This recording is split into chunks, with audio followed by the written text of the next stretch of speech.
What's going on, YouTube? Today, we're going to be installing some carbon fiber into the interior of my Mazda 3.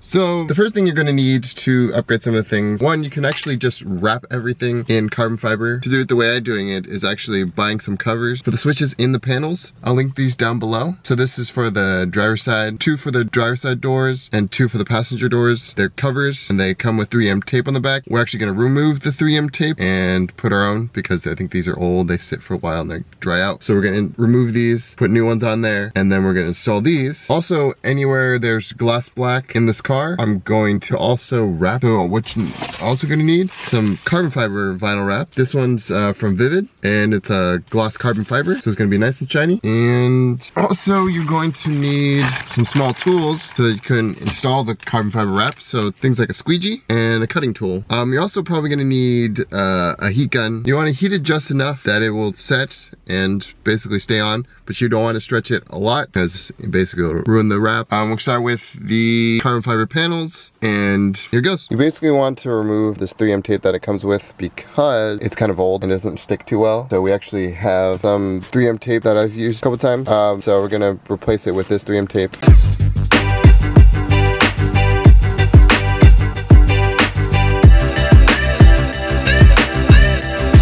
Just quick tip before you do install it, kind of put it in place. Also make sure you have the right side. So actually this is the driver's side. So we're actually gonna move to the driver's side. So we just finished putting on the 3 parts that we have. They look pretty good. And I'm excited. It's a nice carbon fiber look. I like it. So for the next part, to wrap the glass black part, I'm gonna remove this panel, this one over here, that one in the middle, the piano black around the center console, and then the last one way over there. Going to remove that guy. Oh, and actually that too. I'll show you how to remove those, and we're going to go wrap all those pieces. So to remove this piece right here, you're going to do a couple things. You're gonna pull the cap off that's on the inside of here. So the cap usually sits in here. Just like this, you can pull the handle back, and then you basically just wedge back here. You're gonna use the trimmer rule tool, put it back there, and then pop that guy out. There's a screw that I just removed right there, and a screw down there that you remove, and those are the only 2 things holding the panel in. You're gonna start from this side over here and pull them out so that you're pulling each clip. Do it gently until the clip pulls out. Don't pull too hard because the actual clips will break, and when you pull the whole clip out, you'll get access to the panel, and then the panel comes off. There's 2 plugs for the lock and unlock, and then now you can remove this. Now to remove the rest of the panel, there's only a couple spots. There's 4 on that side, 2 on this side, and a clip. Basically I pushed it out and then they fall through, and the last one over here you just kind of have to release the clip and it comes out, and there's your trim piece. And we're gonna wrap the gloss black part right there with carbon fiber. To remove this part right here, this is gonna come here, and you're going to get your removal tool back here, and you're just gonna pull, and then pull slowly because there's only 2 small clips that hold it. You'll hear it pop out. There's 1, there's 2. See, I already damaged this one because I pulled a little bit too hard earlier. So that one's, you gotta be careful when you're pulling to make sure you pull slowly, and then the clip should come out. The next we're gonna pull off is here. I like to open the glove compartment. There's 1, there's 2.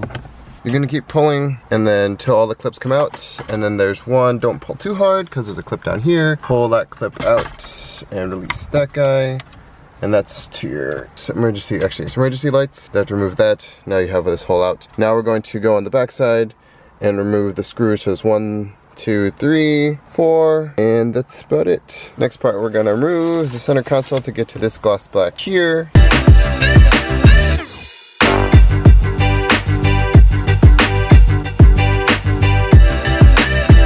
So I've always been kind of afraid to remove this automatic shift knob because, oh, they say there's a spring that pops up, but actually it's quite easy. The first thing you do is you gotta remove the cap on the front. There's 1 clip at the top. I have this small little screwdriver guy. Kind of place it in there, lift, and then it pops out just like so. Next thing you're gonna do is you're gonna find like a small, very skinny driver. Sorry for the weird angle, but as you can see, there's a clip that holds the shift knob together. There's a plastic piece, and then there's a metal clip that you that's in there, so I'll push that back in actually. This metal clip is in under this plastic piece. It's kind of hard to see, but you'll see when I pull it out. You want to put your screwdriver between the plastic piece and the piece of metal, and this so you can pry it out, like so. Just kind of by putting it in there and just lifting slowly upwards, and then pulling back so they pop the clip out. So you can see the clip right there. I'm gonna just keep pulling the clip out. Be careful because it does kind of come out kind of quickly, so you kind of make sure that you don't lose it because you really need that piece. So when you're lifting it out, you're pulling it out slowly. Make sure that you hold on to it. And there you go. There's the clip. Now the knob's loose. The clip's not holding it in. So now you can just lift straight up. And there goes your shift knob.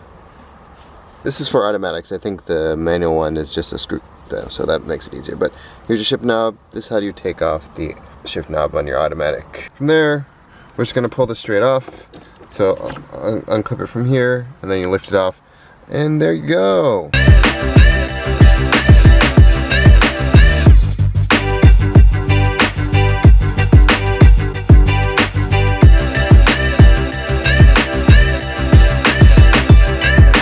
There's a couple parts to this. There's the indicator. There's this like silver cover, and so the silver cover kind of, you can pop it out. So if you push from the back, it'll pop out just like this, and then you can push from both sides so the silver part can be removed. I basically left the shift boot on. To the white trim part, you have to disconnect here and here. Basically, there's a couple screws, 2 screws here, and then it kind of slides right out. So you can take you don't have to remove this part. This one pops out like so. Pushed it back through to the back so I could just cover the top. And so I covered the top, wrapped the top, and then pushed the indicator back through so that I could install it again. So basically like this. The next part we're going to tackle is this part. I know it's wrapped, I already did it, but I'll show you how to take it apart. So it's gonna be 4 screws, 1 here, here, here, and here. Pretty straightforward. So it comes off, which is nice, and basically the only way the things holding it together are these two, one clip on this side and one clip on this side. Basically you're gonna lift the clips, do not break them because that's what holds it down. And then there's also these 2 foam things on the side that you need to pry back a little bit. Do not break them, but you can slowly pry if you need to. Use like a screwdriver to slowly pry it off. Easiest way is to take a small screwdriver, pry up slowly, and then pull back. There it goes. So there's one, then pull back. There it goes. So now the cover comes off like so. And then here's your control unit, here's your cover. So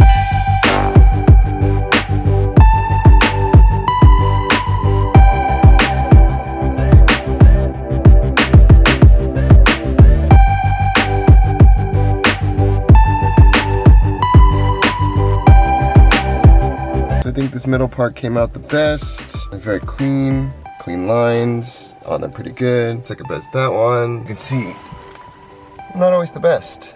So I might redo this part, but for the most part, pretty good. If you guys want to try this at home, I think you guys should. It's pretty easy, just takes a little bit of time, and there's plenty of YouTube videos on actually how to wrap individual parts and stuff. Definitely trial and error for me because never really done it before. Everything turned out pretty good, and I'm pretty happy. So give it a try, go out and do it. If you guys like this video and you want to see more mods like it, hit that subscribe button, smash that like button, and I'll see you guys in the next video. Before I go, I want to say that there's 1 week left on the giveaway. So if you guys haven't signed up yet, get on that. Basically, good luck to all you guys. Didn't know, I'm giving away a Android Auto, CarPlay, auxiliary kit, and USB cable. I made a video on how to install that. This is good for basically anyone with a Mazda Connect. This giveaway will be going on till next week. I'll link that up down below, and it'll be closing Wednesday night, 11:59, so make sure you guys get on that. Thanks for watching, and I'll see you guys in the next video.